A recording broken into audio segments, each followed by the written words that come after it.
This program is brought to you by the Vegetarian Society of Hawaii, a nonprofit organization dedicated to sharing with the community the many benefits of a vegetarian diet. Free monthly meetings include vegetarian experts found locally and on the mainland, quick and easy cooking demonstrations, and healthful and delicious food samples. Members enjoy an informative quarterly newsletter, social activities, and discounts at many vegetarian-friendly restaurants and health food stores.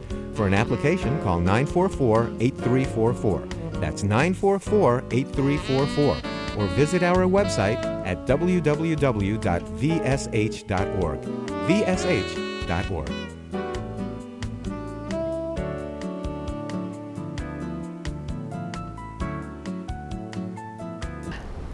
It is now time for our special guest. We're delighted to welcome Dr.Mary Clifton. Mary Clifton M.D., who is a graduate of Michigan State University, has practiced internal medicine for nearly 20 years in northern Michigan, where she teaches her patients about the importance of following a plant-based diet. She is a nutrition counselor for a cancer survivors group and is currently conducting a funded study that is researching the effects of plant-based diets on arthritis and fibromyalgia. Dr. Clifton is also a clinical associate professor at Michigan State University's College of Human Medicine, where she lectures to students on nutrition and organizes the lecturers responsible for nutrition education at medical colleges. Dr. Clifton has co-authored with her daughter, Chelsea Clinton, an OB/GYN physician in Manhattan, a book with the same title as her talk this evening, and runs a very active website and blog at drmarymd.com.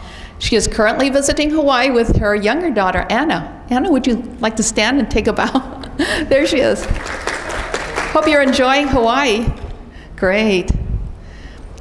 Dr. Clifton's presentation tonight is entitled Waste Away: How to Lose Weight Joyfully and Supercharge Your Life. Please join me in welcoming Dr. Mary Clifton.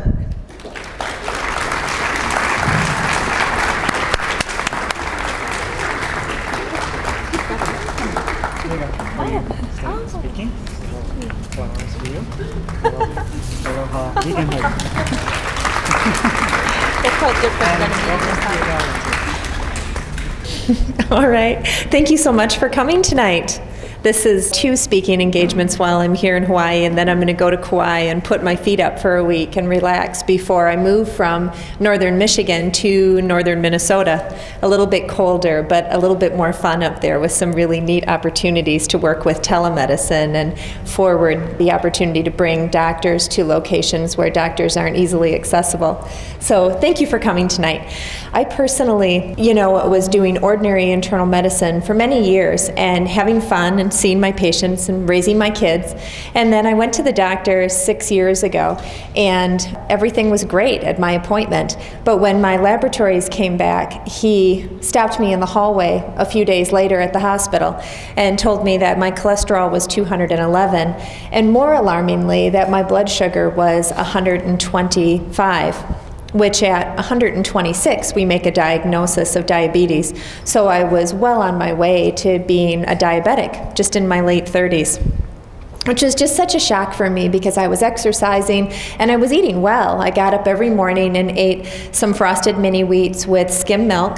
And then at 10 o'clock, I ate a yogurt or a piece of cheese to get my calcium and maintain my protein, right? And then at lunch, I had a cherry chicken salad, which in Traverse City, everyone is like our standard salad. We have chicken with a whole bunch of cheese and some dried cherries because we're the cherry capital. And then I'd have a little bit more yogurt or cheese in the afternoon, and then meat, 2 veggies at night, right? It was the perfect American diet, so there was no reason for me to be getting sick. But I didn't know anything about nutrition really. 11 years of training, and really no training at all on nutrition. And so I went home with this diagnosis of prediabetes and cracked open my computer and started to learn and tried to figure out exactly what a saturated fat was and what carbohydrates are and what's a good carbohydrate versus a bad carbohydrate. And I realized all the advice I was giving my patients and all the advice I was following for my own diet was coming from what I was watching on the television really, and not from anything I had ever learned. And so anyway, after a couple of weeks of just digging around and not really finding anything that seemed to make a lot of sense, I had read about these vegetarian vegan diets, but there was no way that that was something I would pursue.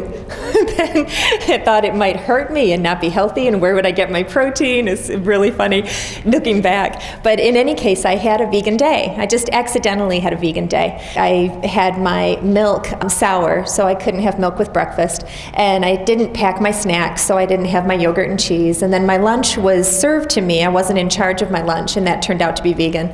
And when I went out for steak that night, they didn't have the cut I preferred, so I had pasta instead. And then oddly, in the morning, my sugar was approaching 100 for the first time since my diagnosis. So I kind of, well, all right, I'm going to take a run at this and see how it goes. So I went vegan overnight. That's not easy. And I mean, that's really tricky, and I understand that this is tricky. It's still hard for me to stay vegan. I still have a lot of cravings, and so I present this talk with a really joyful expression and a whole bunch of great little tips and advice, but I want you to understand that I don't perceive this as something easy to do, something easy to start, or something easy to stay with. Every opportunity you have to re-engage and be around a group of vegans and talk to people just helps you to stay on track. So I encourage you to do all of this. And I want you to know that I think it's hard. It's a hard transition, an incredibly valuable one, probably the most important thing that you can focus on in your life for keeping you healthy. So here goes. I want you to know why you should be vegan, and then I want to help you learn how to do it in ways that are pretty simple. So the first question is, what happens with fat, when you eat fat? What is unhealthy fat? What is healthy fat? And where does fat go when it's being utilized properly? We know, right, where fat goes when there's an excessive amount of fat, but where does healthy fat get used? So this is a picture of a cell membrane. When you're eating healthy fat and you're absorbing it and metabolizing it and using it, it creates this phospholipid bilayer around each of your cells. Each of your cells across your whole body has these fantastic cell membranes that operate to make the inside of the cell slightly different from the outside of the cell. Different levels of certain salts like sodium and potassium, different proteins inside compared to outside. So these cell membranes are really important. And it's important that they be flexible and squishy and really soft so that they can communicate with other cells very effectively. Some of the proteins, can you see that little arrow on the blue transport protein? We rely on these transport proteins to move proteins across the cell membrane. And particularly in the central nervous system at UC Davis, we've identified that there are certain proteins that are created in neighboring cells that are required within the neurons of other cells so that the cell can operate properly. So isn't it interesting that certain proteins that belong inside one cell are created in a neighboring cell and transported into that cell with these transport proteins?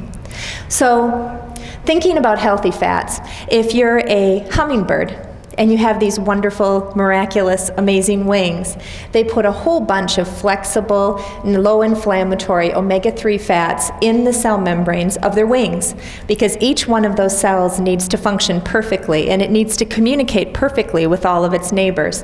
It takes unhealthy, inflexible omega-6 fats in the diet and puts it down in the feet, because the feet just hang there on a hummingbird.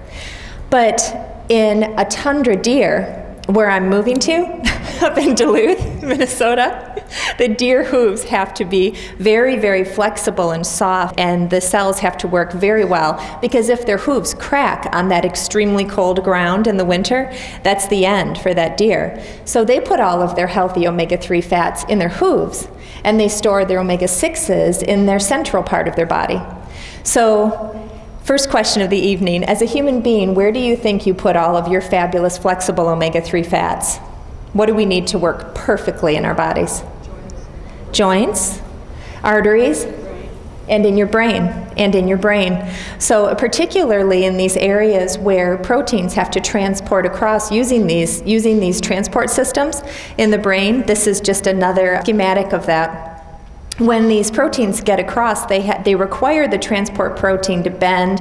They require the cell wall to be flexible so they can sort of wiggle through. Well, what we're finding at these studies at UC Davis is that these transport proteins are not as flexible when there's too much unhealthy fat in the diet. These proteins that are required inside the cell are getting across the transport a little ways, but then they're stopping because the cell wall is just too inflexible, too tough, and then they're breaking off. So this important piece of data that we need inside the cell is not able to get inside the cell because of the inflexibility of the fats. And that's why we see so much more memory loss, so much more Alzheimer's in folks that have adopted and are consuming a Western diet that's higher in omega-6 fats. So this is your chart for omega-6 fats versus omega-3 fats. And what I want you to focus on is the linoleic acid, breaking down into gamma-linoleic acid, and finally arachidonic acid, which is the final precursor before you break down into pro-inflammatory prostaglandins and leukotrienes. On the other hand, the omega-3 fats come from canola oil, walnuts, greens, soy, all kinds of vegetables and beans, and break down over their chemical reactions into anti-inflammatory prostaglandins and leukotrienes. So if you're experiencing any type of pain, like premenstrual cramps or arthritis or headache, and you use Motrin or Aleve or Naproxen to stop that pain from bothering you, what you're doing is preventing that final chemical reaction where the arachidonic acid breaks down into pro-inflammatory prostaglandins and leukotrienes. In countries where everybody is really healthy, low rates of cancer, low rates of heart disease, not a lot of arthritis, the ratio of omega-6 fats to omega-3 fats is 3-to-1. Because omega-6 fats are less flexible, but they also are less reactive, and they're good for storage. So you still find quite a bit of them, even in healthy foods, because they help to prolong the shelf life of healthy food. In our country, with the amount of animal fats and the amount of fried food we're getting, our omega-6 to omega-3 ratio is more like 20-to-1. So the drug company's answer to that is to suggest that you take some omega-3 fats, right? Because then you'll have all these omega-6 fats in your diet, you'll add some omega-3 fat supplements, and then you'll be at a 3-to-1 ratio. But then, of course, you'll be swimming around in an oil slick, and your immune system hates that. So that's the difference between omega-6 and omega-3 fats. And in my studies in my office, we did randomized controlled trials on fibromyalgia sufferers and on osteoarthritis sufferers. And these trials are pending publication, just a little more statistical analysis. But we found that when you remove the animal fats from the diet and remove the fried food, you see reductions in pain in these patients with arthritis virtually immediately within 2 weeks of starting the diet. And over the entire randomized controlled trial, we saw increases in functionality and decreases in pain. So it works like crazy to get animal fats out of your diet to reduce inflammation and pain. Works like crazy. But the protein is a problem too, because the proteins, the animal proteins, when they're in your intestines, cause some inflammation directly to the lining of your intestines and result in these lining cells sort of separating in what we call leaky gut syndrome. So that some of the bacteria, some of the pieces of protein that are not yet digested, that should really never leave the inside of your intestine, end up going across the intestinal wall and into your bloodstream. Your body hates this. It hates having these little particles in your blood that don't belong there. And so it immediately sort of wraps it up, like with bubble wrap, to protect you from it.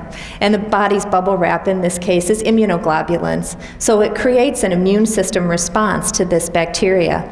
These bacteria, these small bits of protein, have been tied to diabetes and hypothyroidism and rheumatoid arthritis.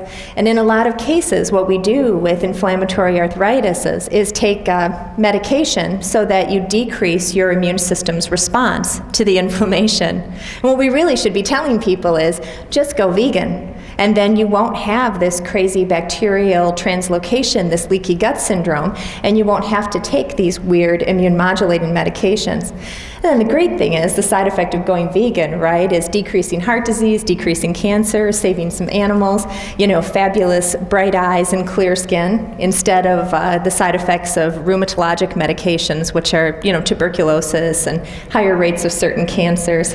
The side effects of a vegan diet are pretty nice. So it's a great way to control arthritis pain in all types of arthritis. There's 14 clinical trials showing benefit with rheumatoid arthritis with dietary modification. So we know that your chances of heart disease decrease dramatically going from a meat eater to a vegetarian and then to a vegan, presumably by reducing inflammation and reducing negative fats. There's also benefit to decreasing your risk for cancer, and that's coming primarily from this insulin-like growth factor, or this is at least one mechanism that's a really terrific mechanism. Insulin-like growth factor stimulates the growth of rapidly dividing cells. And IGF is present in its full-on form in dairy, in dairy products. So it's important to get rid of the dairy, because if you're a little tiny baby and you need to grow, right? Every cell in your body is growing. Load that baby up with IGF and get them to grow really big. But if you're 43, the only thing growing on me is fat cells or any cancer cells that may have inappropriately divided and are trying to get a foothold in my system. So getting that IGF out of my system is really important. Particularly important for all you fabulous men out there who are trying to reduce your risk for prostate cancer as you age. When you do these studies and compare IGF levels in the blood to PSA levels in the blood, prostate-specific antigen, the antigen that marks for enlarged prostates, prostate cancer, you find these really nice linear relationships where as you go up on the IGF, you go up on the prostate cancer. If you take these cells out of a person and put them in a petri dish and you drip a little IGF on them, it's like fertilizing your lawn. Cancer loves this stuff. And that's why you really want to get rid of the meat and dairy. If you want to get the big pop, the really big return on dietary change, you want to get these animal proteins out. And instead of replacing meat with dairy and eggs, replace your meat with grains and beans. Beans have as much protein as meat, calorie for calorie. Spinach has as much protein as meat, calorie for calorie. So you're going to get all your protein needs met, but you're also going to get this decrease in IGF. Unfortunately, when you just go vegetarian, you actually see a slight increase in the IGF because you're getting more dairy, presumably. You're switching over to cheese and milk as your protein sources. So much better to go all the way to grains and beans. But does it really work? What difference does it really make if you change your diet? Is it really going to make a difference? We have 400 trials that I could show you tonight, but I'm going to just pull out a few that I thought were particularly valuable. This is one of my favorites for a couple of reasons. This was about how plant consumption affects plasma, antioxidants, and blood pressure levels. You might ask, do I need to go all organic? Well, this study was not organic. It was just fruits and vegetables. 6 months randomized controlled trial where they asked doctors and nurses to ask their patients to increase their fruit and vegetable consumption. That was the whole intervention. And the amazing thing is the incredible power of doctors and nurses telling their patients to increase their fruit and vegetable consumption. If you're a healthcare provider out there and you just do this intervention, you will certainly save lives if that's all you do. But, and what I tell people to do, eat your fruit and vegetables, eat grains and beans instead of meat and dairy. That's a 6-second intervention that you can do for your patients. But 690 people studied, grown-ups, aged 25 to 64. Not a huge increase in fruit and vegetable consumption, just 1.4 portions. 1.4 portions might be a large apple, right? Or maybe a large grapefruit. But just that increase resulted in increased plasma concentrations of alpha, beta-carotene, beta-cryptoxanthin, ascorbic acid, decreases in systolic and diastolic blood pressure such that the effects would reduce cardiovascular disease in the general population. 1.4 portions, and not even necessarily organic. So then what if you do what I did? What if you just leaped off the cliff and went vegan overnight? What would happen to your diet? Well, the way that the meat and dairy industry makes you think that something really awful is going to happen to your diet is to show you cup for cup comparisons. When I'm acting stupid, my daughter calls me a stoop. That's what the kids are doing nowadays. They shorten it up, so you're a stoop. Or if you're gorgeous, you're gorge, So, or there's all kinds of little shorts. But anyway, you'd be stoop if you look at it cup for cup to eat spinach compared to eating meat, because a cup of meat has a ton more nutrients than a cup of spinach. But if you compared 500 calories of spinach to 500 calories of meat, then you'd be a stoop to eat the meat. It's a calorie for calorie comparison, so make sure that when you're doing comparisons with food that you do it that way, and the plants will always win. They always win. So this is one that I kept right on my computer when I was making this transition for myself. It's a nutrient composition of plants versus animals per 500 calories of energy. So these people compared equal parts of tomatoes, spinach, lima beans, peas, and potatoes to equal parts of beef, pork, chicken, and whole milk.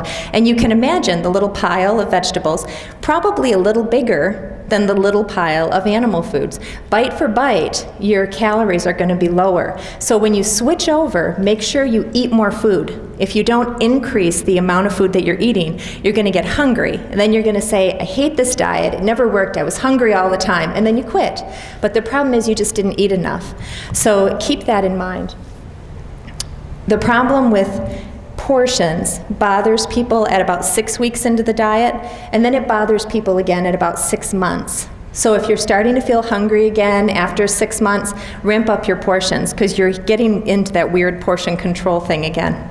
So anyway, if you have a cholesterol problem like I did, my cholesterol was 211, my cholesterol is 133 now. If you have a cholesterol problem, just quit eating it.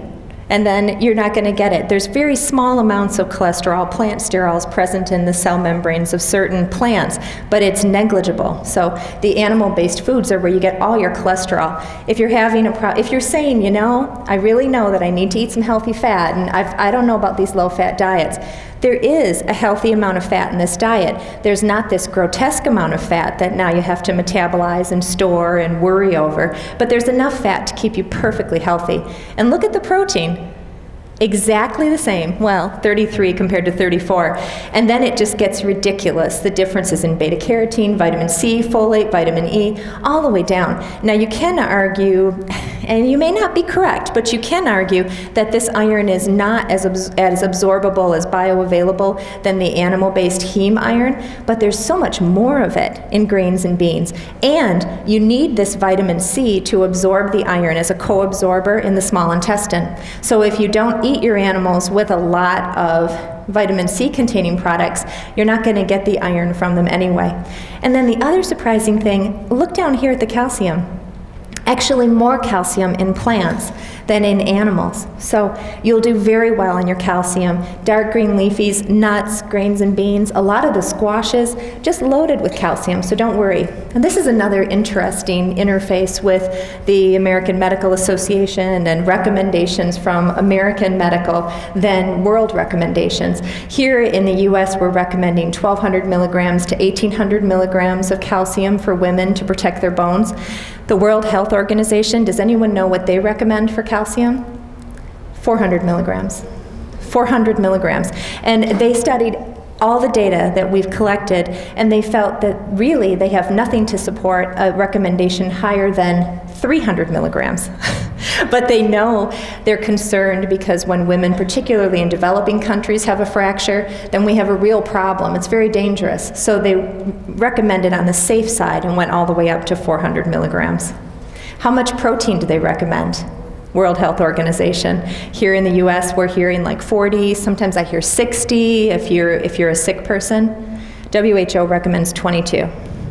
When you're not under the influence of, you know, the American Dairy Association and the meat industries like you are here in the US. So maybe you're thinking, well, I'm not going to do what she did. I'm not going to go overnight vegan, but maybe I'll do everything in moderation, right? So I want to challenge the concept of moderation here in America. If you look at meat consumption by country, in ounces per day, what, you know, in America you would consider a healthy serving of meat to be the palm of your hand, right? Like a deck of cards, palm of your hand, 4 to 6 ounces, depending on if you're male or female. So 4 to 6 ounces in America would be considered a good serving of meat. What would be considered a high-consuming, meat-eating male or female in France or Germany? High consumption. How many ounces a day do you think it is in France and Germany? Anybody want to venture a guess before I throw it out? 2. Good for you. 2 to 3. In women, 2 ounces constitutes a high-consuming, meat-eating female. If you're a man, 3 ounces in their trials. And if you're in Africa, 1 ounce a day is considered high consumption. In Asia, all of our fabulous, very thin, highly productive, super intelligent Asian friends, less than 1 ounce a day. So often far less than 1 ounce a day. So what I want you to do, me and Dan Draper here, we just want you to go veg. Think about going veg. It's okay to go veg. It's okay to decrease your meat consumption to the hole that you make with your index finger and your thumb and lay that on meat. At that point, you're down to 2 ounces a day. That's a daily supply. If you're a man, you're going to come in around 3 ounces with your bigger hands. So perfect. You're at a high-consuming, meat-eating European. It's still too high, but it's a really, really great way to transition. Instead of doing this deck of cards or palm of your hand, think about it being okay to go veg and surround that piece of meat with more grains and beans because they'll fill you up. They're full of calories, and more vegetables too. So if you're thinking about changing your diet, the first thing people say is, I'm going to keep a great food log. I'm going to write everything down that I eat, and then I'm going to show it to my doctor after 3 months. Don't do that. We find that food logs are very unreliable. Susan Roberts, affiliated with Duke, has done 60 studies on this, and particularly the very thin or the morbidly obese are particularly unreliable, but none of us are good with food logs. We forget to write stuff down. So the best thing to do, 24-hour recall. You can do this with your patients in 60 seconds. You can do it yourself in just a moment while you're sitting here. Just take a pen and write down everything you ate, breakfast, lunch, dinner, snacks, and drinks that aren't water. And then we can start to break it down, animal versus non-animal, and then processed versus whole. Then we can start to really get to the bottom of how to improve your diet. And then at that point, it becomes fairly simple. It really does become very simple. I didn't need to stomp my feet and spit out my pacifier and act like such a big baby when it was my turn to change my diet. It really wasn't as hard as I made it out to be. Before, I was eating cereal with milk for breakfast, right? So now I just eat cereal with milk for breakfast, except the milk is a soy milk. Typically, every now and then I choose almond milk or hemp milk or something else, but I still really like soy milk, and I think the concerns with soy are way overblown by an industry that worries about soy milk and soy meats and these transitional products. So you're made to worry very much about soy, but you really don't need to. Waffles are delicious as waffles with soy milk. The soy milk makes them very, very puffy and air-filled, and you'll love your waffles that way. We make a smoothie just minus the yogurt. And if you're a grab-and-go kind of guy, these 2 fruits in the morning is such a great way to go. Really, it's the best thing to eat for breakfast. 2 fruits, and then you've got some simple carbohydrates, some complex carbohydrates with a little fiber so that it absorbs slowly, and then you're just cruising through your morning. The other thing that 2 fruits does for you is extend your fast. There's data that choosing not to eat for periods of time is good for you. So fasting from 8 o'clock at night until 8 in the morning, that 12-hour fast, is very good for your body.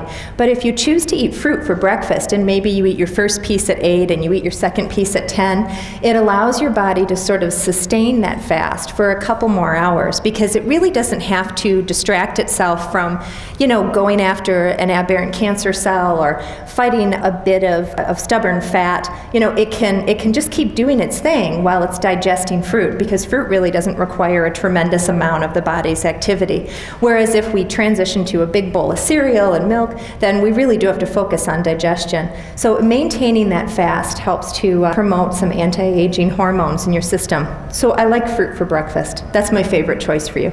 But if you're hungry, eat some oatmeal because it's delicious. Eat some cereal, it's delicious. Just make sure it's as the least processed as you can tolerate. Lunch was surprisingly easy to convert to. Lunch is not that tricky. If you're eating a burger and fries now, you could just eat a veggie burger or 2, because again, lower in calories, and maybe a side salad of some type. All your sandwiches convert to veggie wraps, but make sure you tell them when they're preparing it or when you're preparing it yourself, don't put cream cheese all over it, put hummus inside it, and then you get that yummy, creamy, delicious flavor from the hummus, but you don't get that inflammatory fat like you were getting from the cream cheese.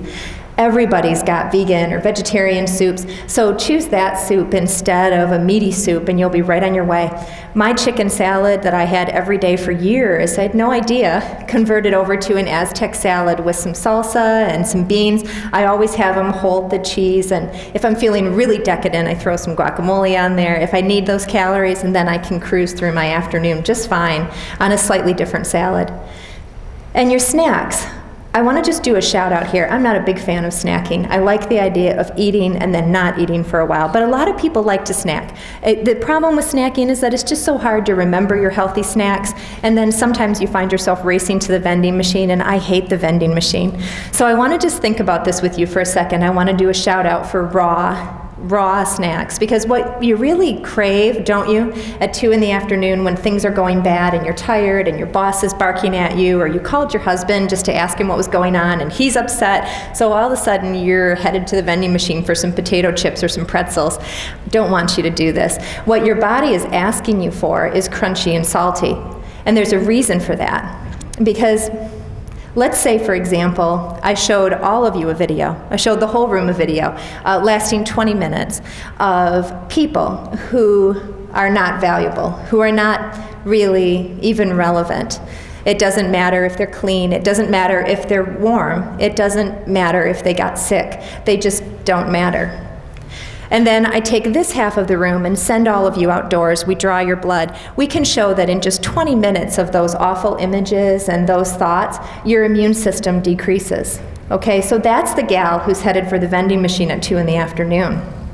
Your immune system is decreased, your body is really worn out, and now you're going to hit it with a bunch of potato chips. That's crazy, right? When really what your body is asking for is this raw food, because it'll be crunchy, and raw food naturally concentrates sodium. So when your body's asking for crunchy, salty, it's asking you for raw food. So you guys do raw food. The rest of you will show you 8 minutes more of video. We'll show you 8 minutes more video about Mother Teresa and everything amazing that she has done for people who used to be irrelevant. She cleans them, and she makes sure that they're fed, and she takes care of babies that don't have parents.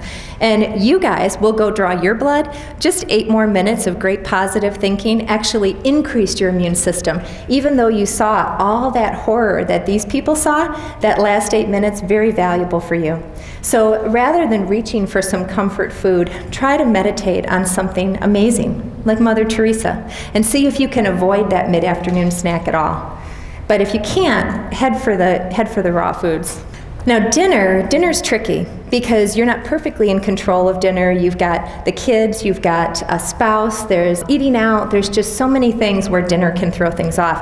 And that's where Mark Bittman, who was talking about Mark Bittman? You were, about his Vegan Before 6, is a really good place to start. Vegan at home and not vegan when you go out. If you're trying to get dinner going, doing it at home is a lot easier than going out. Although I swear, we just went to what was that place we went to? Yard House, and they had a whole little batch of Gardein vegan foods. What a blast. It's just so neat. It isn't really all that hard to eat out anymore. It depends on where you go, but it certainly gets easier and easier. One of my favorite places to eat out, and my girls tease me incessantly about this, is Outback Steakhouse, because they have this wonderful baked potato. It's all covered with salt. Have you guys had that potato? It is so delicious. And I have them make it with a bunch of chives, and then I get a side of mushrooms and put the mushrooms on top of the potato and a little bit of A1 sauce. It's so craveable. It's so delicious. And then I do the vegetables and a big salad, and I am just full. I'm like full until way after breakfast the next day. So it just depends on, you can find great food even at a steakhouse. And often when we're out of town, that's where we go for food, because you're always going to get great potatoes and really, really good vegetables, even though it's a steakhouse.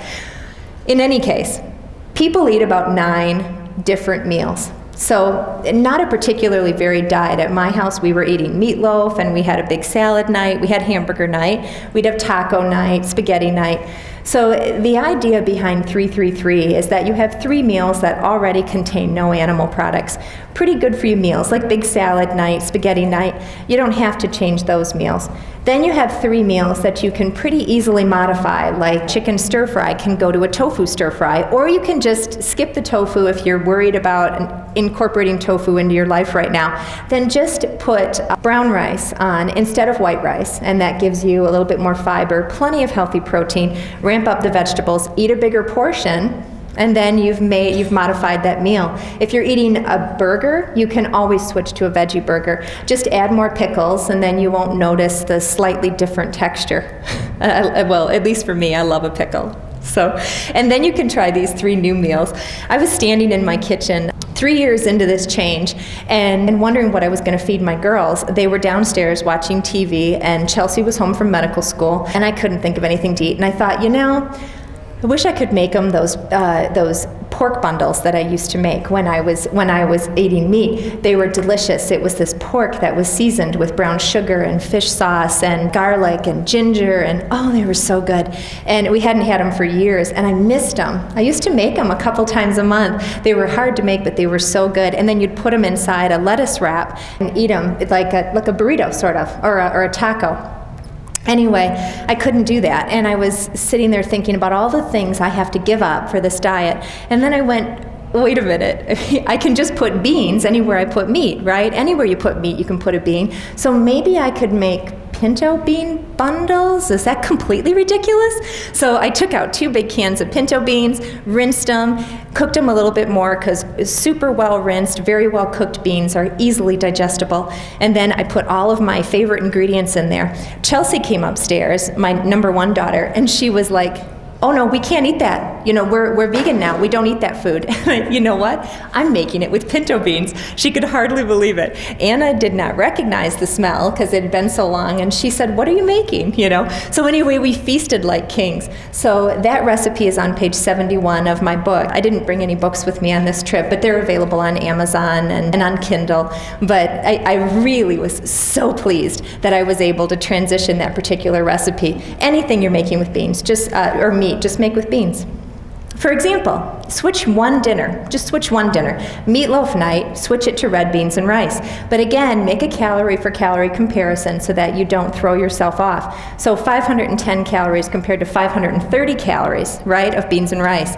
10.7 ounces of meatloaf.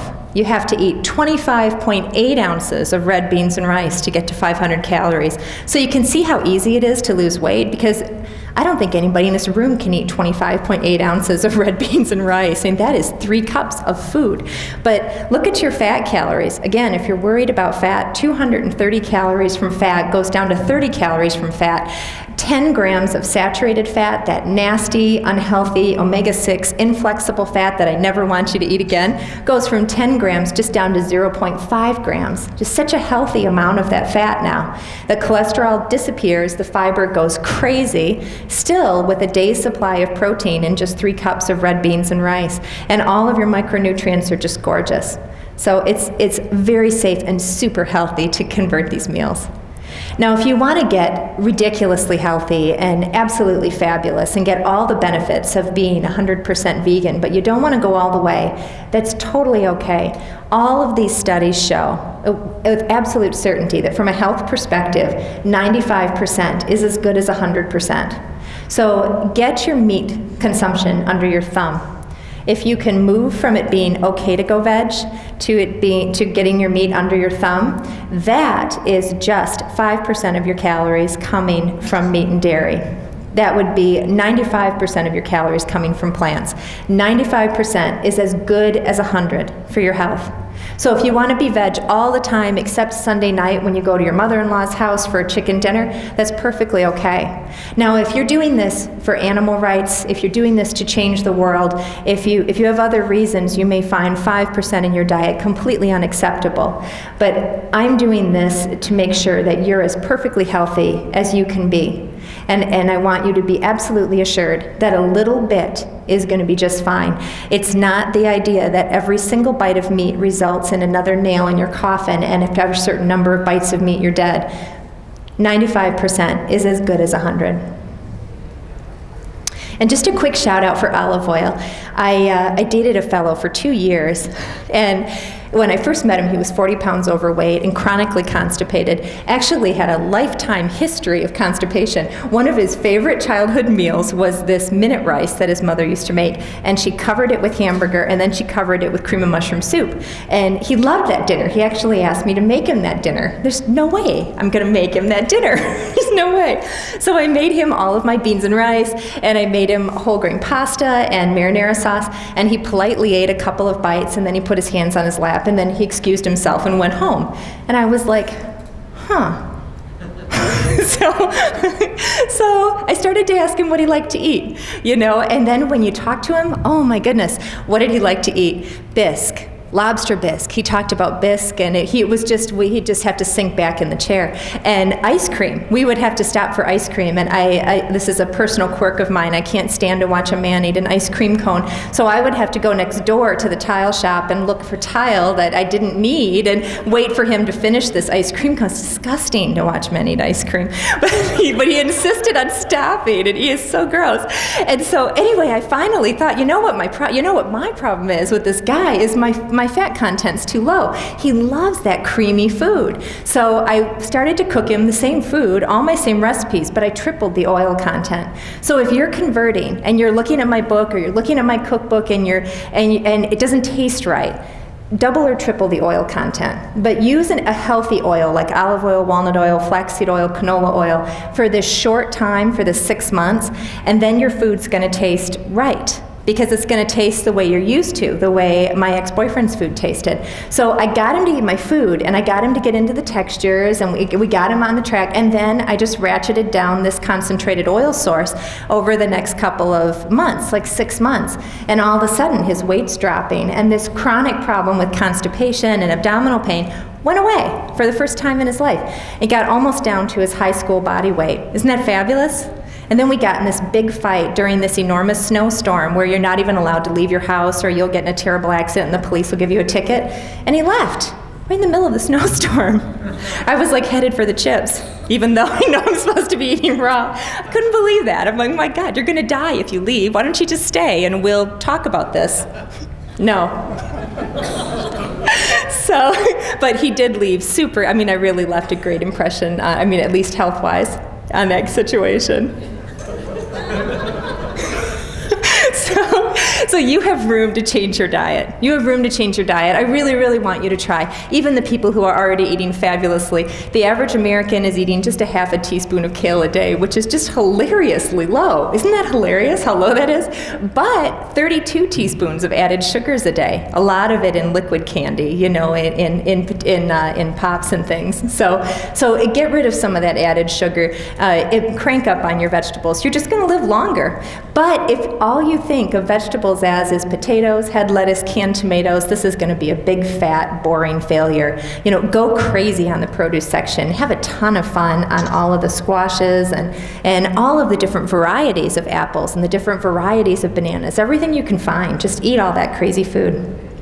So, dietary change sometimes isn't easy, for sure. I had all of my old standby recipes. My mom taught me how to cook them. I've been cooking them for my kids my whole adult life, and all of a sudden we were eating all kinds of different food. But new recipes were a lot of fun. I have those pinto bean bundles that are so delicious, and I have all kinds of Chinese food and Middle Eastern food that is really easy because so much of that food, when you transition, it's already veg, right? So it's very, very simple to transition with other cultures of food choices.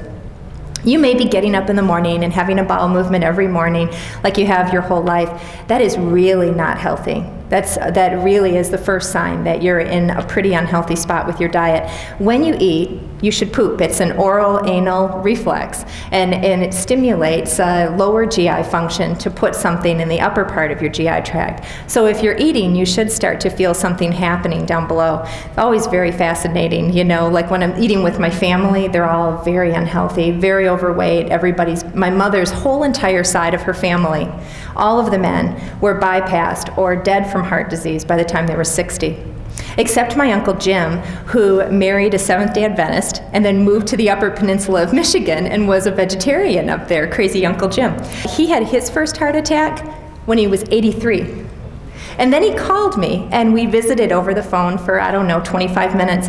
And then he said, I think I'm going to go vegan. I think that's great, Uncle Jim. So here he is, he's 85 now, living in Escanaba, Michigan, and he's vegan. It's just wonderful. You can always change. You're never too old. I had one little old lady, and I was talking to her about changing her diet in my office, and she said, Dr. Mary, do you just want me to go vegan? Is that what you want me to do? She was like 82. I said, yeah, Victoria, that's exactly what I'm talking to you about. And she goes, oh, okay, I can do that. That's what she did. And then 20 pounds later, she's off her cholesterol pills. We stopped half of her blood pressure pills. 82. But she's way too old, right? You can't change. And you can't ask somebody that old to change. That is absolute farce. You can completely tell anybody at any age, and it's all in your ability for your brain to be nimble and make and absorb those changes. So stable weight can result in weight loss. If you're like sitting here saying, I have worked so hard to lose weight, it's never going to happen for me. The average vegan is 40 pounds lighter than the average omnivore, so feel free to change this diet and lose some weight. And, we always used to go with the flow. I mean, I went out with my girlfriends and ate chicken wings and drank beer. Now, can we go somewhere else where I could maybe have some edamame, or can we go somewhere where there's an option for me? And everybody's great with that, but it's a little different. And I used to get nervous about asking the waitress what was in the food, but I'll tell you what, I have an egg thing, and if I eat any egg, I get very sick. So even though some people will say their GI tract gave them a ton of trouble, my GI tract actually streamlined, just like my ex-boyfriend's, wherever he is now. Both of us got a lot better with this diet. We didn't get worse. So I can tell you when people put egg in their pasta, I am like the eggometer. So I have to ask where this stuff is coming from. But once I get rid of the eggs, I got rid of a ton of trouble. So you're going to see 2 weeks after you start this diet, things are just about the way they were before. Maybe you're noticing some digestive differences. You may be noticing some slight differences. About 2 weeks into this, it's my opinion that you see a big shift in all of the enzymes that are absorbing proteins, that are breaking down proteins. And after 2 weeks on this diet, you're going to get a little drop in your energy. So honor that. If you look at your watch, oh yeah, I'm 2 weeks into this, I am tired. Then go ahead, lay down, and just get a couple of long night sleeps. Just 8 or 9 hours, really good sleeps. And then after that, you're not going to see anything but huge improvements in your energy. Just beautiful levels of energy improvement, better skin, better eyes, everything on the right track. But that 2 weeks thing, you might see a little bump. So there's some people that actually also feel a lot of numbness and tingling in their feet. And you get a lot of data that you need vitamin B12, and then people worry that they're B12 deficient. But if you stopped eating all of your meat today, if you stopped today, it would take your liver 2 years to go through all of the B12 that it has stored in it. B12 stores in your liver, and you have tons of it in there. So don't let yourself get deficient by never giving yourself a B12 pill if you're going to go totally vegan. But don't worry about deficiencies 2 weeks into it. A lot of people think that numbness and tingling you feel in your feet is a result of a detoxification that you're going through by decreasing some of your fat stores, by changing your proteins, and that's usually very transient. So that's the whole story. Now, in Traverse City, but also in Madison, Wisconsin, Grand Rapids, Michigan, Pagosa Springs, Colorado, we've developed these Dr. Mary's Get Wasted groups. We started with Dr. Mary's Wasters, so this is an old slide, I gotta fix this, but we switched it all over to Get Wasted. What it is like Weight Watchers. It's a weekly meeting with a weigh-in and a facilitated group discussion. I design the lesson plans, and then these facilitators, directors in each community run the meetings for you. And it's focused on weight loss, but through high antioxidant, low-fat diets so that you get healthy in addition to losing weight. So if anyone's interested in starting this here, I want to talk to you. These are really wonderful little groups, and people aren't required to go vegan. It's not a militant vegan. It's a plant-based approach to weight loss that's designed to keep you healthy. So I think I have some time for questions. If anybody has questions, I can take maybe 4 or 5. Oh, thank you. Thank you. Oh, that's such a great question. That is such a timely question. He's asking about any studies about the differences in the microflora of meat eaters compared to vegetarians or vegans. That's really the cutting edge of the science with vegetarian and vegan diets right now, is the changes in the bacterial concentrations. I tell my patients, when you are consuming meat, everyone has heard that meat sort of rots. It doesn't necessarily digest. It rots in a high acid environment.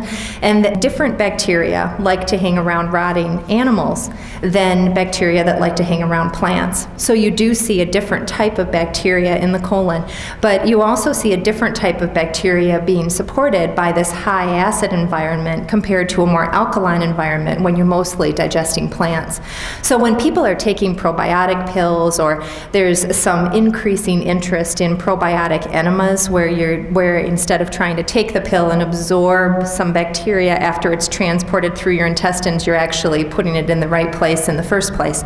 But when you're doing probiotics, you've got to make sure that you support them with appropriate nutrients. So these plant-based diets are very effective in getting healthy bacteria in your gut. And certainly a lot of the inflammatory arthritises are associated with bacteria that is supported by an acidic meat-based diet. But a lot of disease, particularly a lot of inflammation and autoimmune disease, relate to this healthy microbial flora. Chef AJ and I joked around about that if we could just find a guy for me that has healthy E. coli bloom, healthy microbial flora, everything would be perfect. So it turned out I did. I went to Veg Summerfest last summer and met this fabulous guy, and he's a vegan marathon runner. We're going to be presenting together this year. He runs marathons in every state, so when I'm here, he's going to be in Colorado running state number 30. He's really fabulous, and he does have fabulous microflora too, so we're very happy. Can I tell you a funny story? Do you want to hear a funny poop story? Everybody loves bathroom humor, right? So when you're eating dinner with my family, I eat my dinner and then I have to use the bathroom. Whenever anybody invites me to their house, everybody's vegan, and it's always very charming, and that's just a sweet story. So we went to his brother's house for dinner. And they made all of this delicious vegan food, and I just ate like a pig, like I always do, and then got up and went and used the bathroom. And then when I came out of the bathroom, there was a line of 2 of the little vegan kids and 2 of the vegan grown-ups, and they're all standing there, like tapping their foot, going, when is this girl gonna get out of there? So the whole story is, if you go crazy vegan and then you fall in love with some crazy vegan, be in the front of the bathroom line after dinner. The back of the line is not where you want to be. Isn't that a disgusting story? So you can see why we're so happy together. Yeah, the transit time. It varies from person to person. It can be as short as 8 hours from something to go into your mouth and come out the other end, or it could be up to 2 days. The best thing to do is eat some beets and then wait, because you'll definitely know. I mean, everything changes, right? Eat beets. Okay, that'll be your best indicator of transit time. Or you can come see me and I can write an order for transit time testing. I can have you swallow some radiolucent tablets, and then we can x-ray you every 4 hours. Or you could just eat some beets. Well, you get a color change. So sometimes Mark and I do both of this. He said, you know what I love to do? And I was like, oh my God, this guy, I love to do the same thing. We cut up a whole bunch of beets and put them on a cookie sheet and then put them in the oven and roast them. And they turn, have you ever done that? Oh, they roast and they're like candy. It just brings out all the sweetness. And then we leave the cookie sheet right on top of the stove and just eat them all afternoon on a Saturday, like when you're running around your house doing stuff. And then I swear, I eat so many beets that my pee turns red in addition to my number 2. And I'm like, oh my God, this could possibly be too many. Except it's all anti-cancer, right? That red, that dark, that beta carotenes and all of the terrific cancer-fighting chemicals in dark red things. So it can't be hurting anything to concentrate that in my urine too. So good for me. Anyway, I love to do that. So eat a ton of beets, it's not going to hurt a thing. And they're full of calories, they really fill you up. Yeah, Alice wants to know about lowering your cholesterol and its function, and whether or not that's a universal phenomenon. I find that it often is. I think sometimes people can get in the way of themselves by continuing with a lot of added oil in a plant-based diet, or by eating a lot of high-fat plants like avocados or things. What was the other thing? Oh, and nuts. You know, I do love nuts. I personally love nuts. I try to limit myself to 2 handfuls, but that tends to be that I buy some nuts with the intent to limit myself and I eat a jar and I don't eat them for several weeks.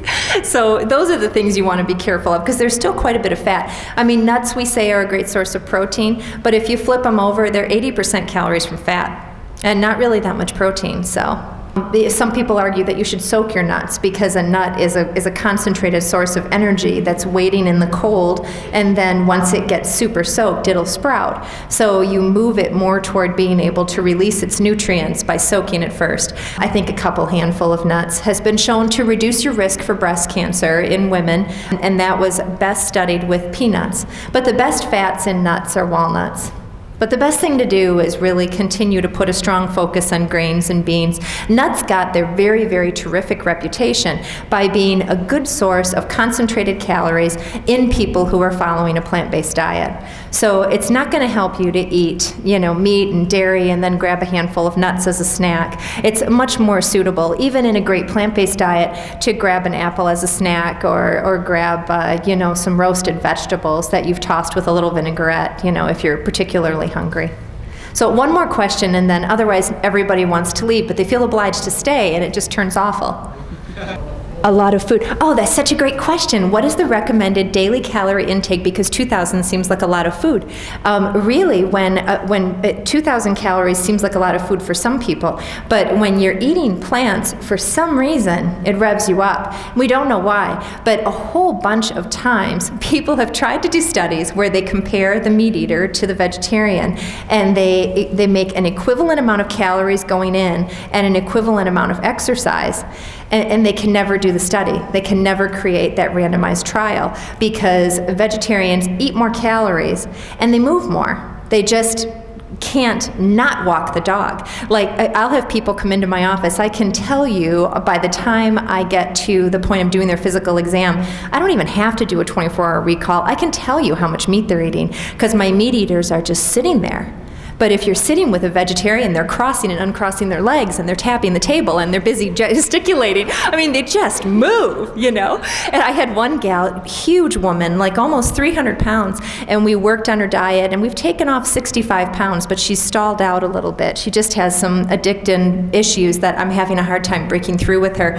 But she said, it's just been so weird. Like, I've never been able to get out of my chair, but now, after dinner, I tell my husband, you got to take me for a walk. I got to go for a walk. And so now she's walking every single night. Like, isn't that amazing? After all those years of being just trapped in that lazy boy, now she finally has the energy to move. So you'll find the same thing as you shift. It's not a calorie count issue, though. And the get wasted groups are not calorie counting or portion control groups. It's all about restricting these unhealthy foods so you can just get super healthy. If you want just me to sign you up for my blog or my email updates for where I am or when I've posted on my blog or Meatless Monday recipes, there's a sign-up sheet going around, and then I'll take care of that for you. Okay, thank you again. Thank you for coming.